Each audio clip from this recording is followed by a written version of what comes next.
to do that. Yeah. So what can we, with this science breakthrough of learning that there's a different type of, plate tectonic, motion or, thing happening, I guess what is the so what? Like, what does this tell us? Yeah, what's it tell us? I think it tells us a huge amount, actually. Not that I'm biased, but... You're like, if I do say so myself. So I should probably explain a little bit more about the process that we're talking about. So when the crust tears apart, so an analogy today would be the East African Rift Zone in Africa, where you can see the crust is tearing apart and we get this deep kind of rift valley opening up. What's interesting about that is that we're not just seeing loads of cool topography at the surface, we also see cool topography at the base of the tectonic plate. And it's a little bit like if you take a piece of toffee, you sit on it and you pull it apart, the toffee stretches and it gives you topography. And what we found in our models was that when we open up the space below, it allows all the hot magma, basically the hot mantle, to basically gush up into the space that was created by stretching the plates apart. And so that hot stuff then pushes against the cold plate. It then gets colder and denser, and because it becomes denser, it sinks. And then it sets about this kind of circulation, which is what we knew about already, the edge-driven circulation beneath the continental rifts. What we didn't expect is that in the model, this edge-driven convection then sets about a sort of a chain reaction, and that chain reaction consists of something known as a Rayleigh-Taylor instability. And the best thing I can describe is if you've seen a lava lamp, inside a lava lamp, how stuff gets hot and it rises and it cools down and sinks again. It's exactly like that.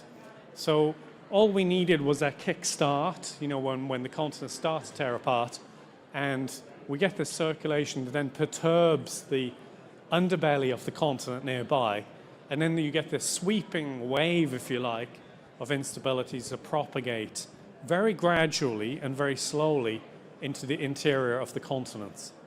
And I think what's remarkable, to answer your question in a long-winded way, is that process seems in our models to be triggering the eruptions of diamonds, which remarkably seem to migrate at a similar sort of rate and at a similar sort of direction to what we would expect, away from these really charismatic rifts. But they move towards the really quiet and what we thought of previously as stable interiors of the continental plates. So what we seem to be discovering here is that there's this sort of wave of instabilities which happens over many tens to possibly even hundreds of millions of years. And therefore, it could also destabilize tectonic plates further away, all these regions that we thought of as quiet and tectonically insulated from these regions which are much more active. So lots of magic can happen in much more distant and quiet places than we expected before. Yeah, because we're always thinking the earthquakes or the tectonic movement that's happening is usually just on the outside of the continents. But if you're saying that it's rippling in, that you're saying that there's things that are with more inner towards the continents that we can see some kind of event because of the rippling of the waves that are happening, correct? That's exactly right. Is that a little scary, or should we be worried, or? This all happens, as I said, very slowly. Okay. So these waves, amazingly in the models, the waves travel at a speed of around 20 kilometers per million years. And apparently, I'm told, that's like a millionth of a snail's pace. Okay. So it's probably not something we need to worry about. But it is something that could have been really fundamentally important at different times in Earth history. Because as well as driving these weird diamond eruptions, which are obviously economically important in places like Africa, for example, even Canada, these kind of stable ancient regions. The other thing which is relevant to the breakthrough here is that when we have these mantle waves, it disturbs the underbelly of the continent in a way which I think is fundamentally important. And what I mean by that is that we think that the lowermost 30 to maybe 40 kilometers of the plate is ripped off by the convective sweeping motion driven by this Rayleigh-Taylor instability. It's almost like an underground erosion happening because of that. Exactly. And your finger is doing exactly what the motion we would expect. It's a bit like if you can imagine being in a car wash, the difference being that the spinny brush is underneath your car, buffeting the base and cleaning the base. But that motion is ripping off around 30 to 40 kilometers of rock. And that can have fundamental impacts at the surface of the Earth. And of course, the surface of the Earth really dictates the climate, it dictates biodiversity through Earth history. So, and the reason why this could be important is that when you remove a really thick layer of rock from the base of a plate, it's a bit like when you're in a hot air balloon and you drop a few bags of ballast. Ooh. The plate, the balloon will rise when you drop that load. And similarly, with this like wave of instabilities, it's very sequentially and very systematically modifying the plate in a way we didn't know before. And if it's taking away so much rock, the continental plate may rise by several kilometers. And we've shown in our study how this process actually triggered this wave at the surface of erosion by rivers, for example, really big river systems. They're mimicking what's happening in the Mantle, 200 kilometers or maybe 300 kilometers below.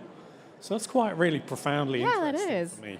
Yeah, I guess like what got you interested in even, I guess for those that don't know, this is Dr. Tom Gernon's second kind of like research pivot, if I can say that correctly. So I guess like what got you interested in wanting to even study this in the first place? Yeah, that's a really good question. And I have to say, the work, I guess, that is within this breakthrough paper, it wasn't just a flash of insight like some science is. It was actually kind of incubated over a very long period. I'm embarrassed to say I started thinking about this problem about 20 years ago when I was actually standing in Africa in a diamond mine doing my PhD as a fresh-faced, enthusiastic student. Still has energy, still optimistic. Exactly, still optimistic. But I was kind of stood there thinking, how on earth did these rocks get here? That wasn't what I was being paid to do or what I was supposed to be studying. I was supposed to be focused on all the stuff that happens. As a PhD student, you're meant to be thinking about these things. I won't say you're not technically getting paid for that. It was a sort of an existential crisis. I was on my own in the middle of a desert, and I was like, what's going on here? Who am I? Yeah, and I think that really just stuck, and I felt I never really got to the bottom of. I felt like none of the books really adequately described what was the magic which triggered these things to come to the surface. And that was, for me, the sort of elephant in the room, if you like, which was never really adequately addressed in a lot of the papers or the books I was reading. So I went away for like 20 years, and it just shows you the value of like coming back to a problem when you've gone away and you've worked in different fields and you've kind of gained some experience. And for us, it was always at the back of my mind, I'm going to eventually come back to this. But I knew we didn't really have the tools to attack the problem adequately, with the rigor that it deserved. And I think then like pivoting into like data science or data-driven geoscience, as I would describe it, was really a way of then bringing back much more quantitative and like data-driven approaches to tackle this problem with the wealth of information that we have available to us. Because let's face it, like right now we have way more information on like the global plate network and like so many attributes of that through Earth history. And it's like this is wealth of information that we can't fully utilize because there's just too much information. And for me, the joy of science was really bringing together lots of strands of quite disparate evidence to really build up this case that, yes, something quite strange is happening that we didn't know about. And of course, that also poses lots of interesting testable hypotheses, which for us this paper is, because one of the implications of our work is that the continents must like rise up like hot air balloons. Yeah. That's a very bold statement, and that's what we kind of set out to really test. So it was a kind of a corroboration, if you like, of this dual scientific endeavor. Yeah, that's amazing. If you want to learn more, hear more about the science behind the science breakthrough, Dr. Gernon has a session tomorrow at 4 p.m. Eastern Time in room 312 if you're interested in learning more. But I guess just to kind of wrap up our conversation, you also, aside from this being a 20-year, idea that's been stirring in the back of your mind, you actually took kind of a sabbatical, a break to kind of, you found a point in your academic career that you just kind of hit a wall. What, can you dive a little bit deeper into that experience? Yeah, I think a lot of scientists will relate to this, where sometimes you just feel, okay, I'm going in a direction that it doesn't really genuinely interest me, or I'm finding that I can't really, move forward in terms of the approaches that I know about. So I was lucky to have a sabbatical. I wrote an essay on this sabbatical called Sabbatical Reboot in Science a few years ago. And I think for me it was just a chance to really take stock of where I was as a scientist. And for me, what was interesting about sabbatical was that I undertook it at a science park, and I was surrounded by innovators, entrepreneurs who were interested in quite different things to me. They were taking risks, And I just felt like interacting with different people with different backgrounds, and also people who like to take risks, was very insightful and inspiring for me. And then it kind of encouraged me to take risks. And all of this work that we're talking about was a risk for me, because it's taking a step into the unknown, if you like. And like all science, it's risky. You spend a lot of time doing it. You don't know what the results are going to be like. But you kind of find your way. You start to see an interesting glimmer of something really fascinating. And it's just lovely to have the freedom as a scientist. And it's quite inspiring to be here and see the enthusiasm that everyone is bringing to the table.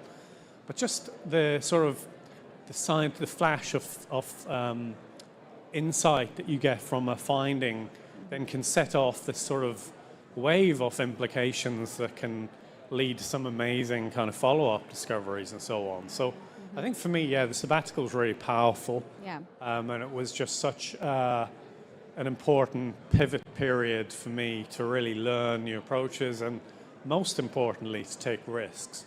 And I learned that it was really worthwhile. Often it's seen as a negative thing in academia to change fields or change direction and so on and so forth. But actually you see in industry, when you look at the most successful businesses, most of those people have pivoted 10, 15, maybe 20 times, and they've made a bigger and bigger go of it every time. So I think as scientists, when we get stuck in our careers, it's very important to just change gears and move in a different direction, and it can lead to some really quite cool and fascinating and interesting insights. Yeah, because sometimes even in the academic journey, you're forced to niche down so much that it almost feels restrictive. So the fact that you're able to at least take a chance to step back and just be like, let me just rethink this, and how even as scientists we're learning from failure. So the fact that you're able to at least take the opportunity to step away and to reevaluate, okay, what's not working, what can I do to take this time to pivot again? I think that's commendable. Yeah, but you guys are sleeping in the crowd. No, just kidding. But does anyone have any questions for Dr. Gernon as we kind of wrap up our conversation? Ooh, Lisa, we got some crowd work. Yeah, we'll go to you. Coming. We have this gentleman in the front. Oh, okay, great. You're set up for this. Yeah, I'm a physicist, and I'm a theoretical physicist. So my question is in that context. To what extent, I'm always fascinated by the fact that geologists can somehow find models that deal with things that are as large and slow as the phenomena you're talking about. And I think your lava lamp thing really sticks in my mind. When I talk to my friend, the geologist back where I work, I'm going to mention the lava lamp thing. But my question, I have a very straightforward question, and then my general question is: to what extent, what's the combination of experiment versus modeling versus theory? Are there any experiments? And here's the fundamental question: what's the Reynolds number that's important for this? Because if we assume that the Reynolds number really does characterize the flow, and that sort of says if you could make a model that had the same Reynolds number, you could learn something from that model experimentally, and then add to that the theory and the modeling. Yeah. What is a Reynolds number? That's a great question. I'm going to have to defer that question on exactly what the Reynolds number is. But I will answer your question in terms of the models, and how we set them up. So these geodynamic models, they kind of incorporate so much information on the nature of the material, like the crust and the mantle asthenosphere, in terms of like the viscosity, how they flow, and also the material like densities, and even the way in which they like deform through time, using like a whole range of different metrics. And so we really we can really like test our models in regions where we have insights from the most recent geological past. We can kind of calibrate and benchmark that our understanding of, for example, mantle viscosity, which is a huge field so many people work on. But we can kind of zero in on numbers which are what the community feel are like reasonable. But we go a step further than that, because we actually then consider a lot of variation about that sort of as a mean value, if you like. So we try to consider the whole plethora of scenarios that may result from the natural complexity of the world, which you're absolutely right in pointing out. But as I mentioned earlier, we did 10 different types of models. I wasn't bragging about that. I think it was mainly like what I was describing about feeling your way through problems. There's no one problem, there's no one model that solves all of your problems. So what I like to do is, instead of making one model really prohibitively complicated and like really difficult to pin down for other people, I like to find models which tell you something fundamental and interesting about a particular part of the system. And then extract, kind of zero in on those regions which are really interesting, and then use a different type of model to understand, for example, the chemistry that's going on in that PT, in that pressure temperature space. So a lot of the models, they're not like, it would just take years to run these models if they had so much complexity in. So instead we do it on the needs must basis. And I think what I like about this kind of science is that it's signposts. It's telling you, okay, this is really interesting right here, and that's when we then pull out the toolkit and we throw all of the tools we can at the problem to try to unpick, the complexity. And you're alluding to that correctly. So we did actually consider all the chemistry and everything, and I'll be talking about that tomorrow in the session at 4 p.m. But that's really where another flash of insight came, which was just actually helping us to reconcile the chemistry of what we're seeing at the surface through time. That's the beauty of earth science. There's all these, the earth is like a mosaic of evidence. It's like a crime scene. There's all these bits of evidence scattered around. And the challenge as an earth scientist is to go around and pick up these and really, like a forensic geologist would, really try to piece together all of the things that happen, so. Thank you for your question. All right, well, that was it, but you can visit Tom Gernon tomorrow at a session in room 312 at Friday, 4 p.m. But thank you for chilling and hanging out with me. My name is Stephanie Castillo. I will be hosting the Sci-Mic stage for the next 2 days. I have a session tomorrow at, let me look at my screen, at 10:30 in the morning, where I'll be interviewing Rika Yu and Lace Padilla. We're going to be diving into how to do data visualization in a more effective way, and also kind of how to get into science policy. But then also be interviewing other science breakthrough scientists. And yeah, just come hang out with me. Come hang out if you get a little bit bored walking around the expo. But thank you so much, and thank you so much for joining this conversation with me. Thank you so much, Stephanie. It's been a joy. Bye, friends.